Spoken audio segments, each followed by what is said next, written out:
अस्सलामुअलैकुम वरहमतुल्लाहि वबरकातुहू। अहबाब, ये वीडियो इम्तिहान का यानी एग्जाम सेंटर के ताल्लुक से है। 3 घंटे वहां आपको मिलेंगे। 3 दिन इम्तिहान आपका 3-3 घंटे का होगा। यानी philosophical foundation of education number 2, perspective in child development number 3, ICT। इन मज़ामीन का इम्तिहान 3-3 घंटे का होगा। उस 3 घंटे को आपको किस चालाकी और दयानतदारी के साथ, हिकमत अमली के साथ आपको इस्तेमाल करना है, आपकी सलाहियत दरअसल वही नजर आएगी। इसमें अगर कमी बेशी भी हो, कॉलेज वालों से गुफ्तगू करके इसमें वो रियायत कर दी जाती है असाइनमेंट की कॉपियों में, प्रैक्टिकल की कॉपियों में। मगर वो इम्तिहान गाह में जो आप 3 घंटा लिखेंगे, उसमें अगर खामी हो, खुदा ना करे, उसकी तलाफी नहीं होती है। ज़ाहिर है कि इम्तिहान ख़त्म होता है। आपने इससे पहले फ़ौक़न या मौलवी, आलिम फाजिल का इम्तिहान दे रखा होगा। स्कूल बोर्ड वाले मैट्रिक, इंटर, ग्रेजुएशन का इम्तिहान दे के आए, MA का इम्तिहान दिया है। दिगर अभी जो है सीटेट का एग्ज़ाम बहुत सारे तलबा व तालिबात ने दिए होंगे। तो बहरहाल इम्तिहान गाह का माहौल एक अलग होता है। उसमें अपनी पूरी सलाहियत को निचोड़ देना पड़ता है कापियों पर और मुकम्मल अपना 100% में उतार देने की कोशिश करनी पड़ती है। 3 घंटा आपको मिलेंगे। 3 घंटा से पहले, यानी आप 1 घंटा पहले एग्जाम सेंटर पे पहुंच जाएं। गर्मी का मौसम है यहाँ करनौल में, पानी की बोतल आप रख लें साथ में। पेशाब पाखाना से पहले ही आप फारिग हो जाएं। वहाँ 3 घंटे में यानी आप थूकने के लिए भी आप ना उठें कयाम गाह से। यानी एक एक सेकंड को आपको बड़ी हिकमत अमली के साथ इस्तेमाल करना कि ये ज़ाय ना हो। बहरहाल ये तो वो बात हो गई कि वहाँ करना क्या है आपको, यानी इस 3 घंटे को आपको इस्तेमाल क्या करना है। क्वेश्चन पेपर आपको दे दिए गए हैं।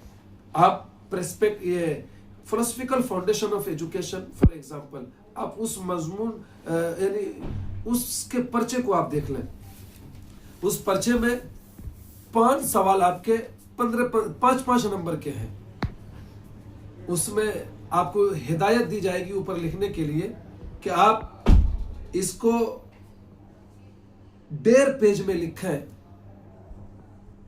1.5 पेज में लिखें, तो 1.5 पेज में आपको उसको लिखना है। वहां जो कॉपी आपको सेंटर में मिलेगी एग्जाम कॉपी लिखने के लिए, तो वो हर लाइनिंग वाली कॉपी होगी। ये तो सादी कॉपी है, वो लाइनिंग वाली कॉपी होगी। लाइनिंग वाली कॉपी, चूंकि ये लोग खुद उसको तैयार करते हैं, तो हर लाइन में लिखना जरूरी है। यानी लाइन के जो गैप है, ये बड़ा गैप होता है कि अगर आप हर लाइन में भी लिखेंगे तो तहरीर आपकी निखरेगी। यानी लाइन बड़ी बड़ी होती है, तो एक एक लाइन छोड़ करके लिखने की जरूरत नहीं। हिदायत भी पहले डाली रहती है ये कि आप हर लाइन में लिखें।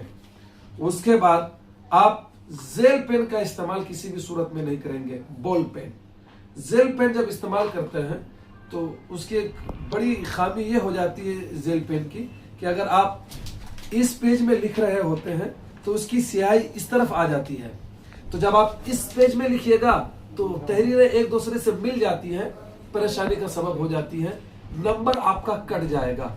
और वो हिदायत के खिलाफ भी आपने काम किया है, जो उसूल बताया गया है। तो लिहाजा आपको हर लाइन में लिखना है, बॉल पेन इस्तेमाल करना है, बॉल पेन, जेल पेन नहीं। स्केच पेन का इस्तेमाल नहीं करना है। आप बॉल पेन में ही 2 कलर का आप कलम रख लें, एक ब्लू एक ब्लैक। ब्लैक पेन से आप हेडिंग लिख लें। हेडिंग में आप इस तौर पर लिख सकते हैं, सबसे पहले यानी सवाल नंबर 1 का अगर आपको जवाब देना है तो आप सबसे पहले ये लिखेंगे सवाल नंबर 1 का जवाब, part 1, part A, part B। Part A का अगर आप सवाल हल कर रहे हैं तो ब्रैकेट में पार्ट A भी लिख देना है, पार्ट A का सवाल नंबर 1 का जवाब। खुशखत अच्छी तहरीर में आपको जल्दी से लिखते चले जाना है। लिखने के उसूल ज़वाबित होते हैं कि आप लिखना कहाँ शुरू करेंगे, पैराग्राफ चेंज करेंगे, कॉमा देंगे, फुल स्टॉप देंगे, इन चीजों पर तवज्जो दी जाती है। लिहाजा कोई किताब आप उठा लें, उसमें आप देख रहे होंगे कि किस खूबी के साथ इस तहरीर को लिखी गई है, उसी एतबार से आप उस तहरीर को लिखेंगे। पैराग्राफ की आप रियायत करेंगे। 3 घंटे का इम्तिहान आपको मुकम्मल तौर पर लिखना है, 1 मिनट भी ज़ाय किए बगैर।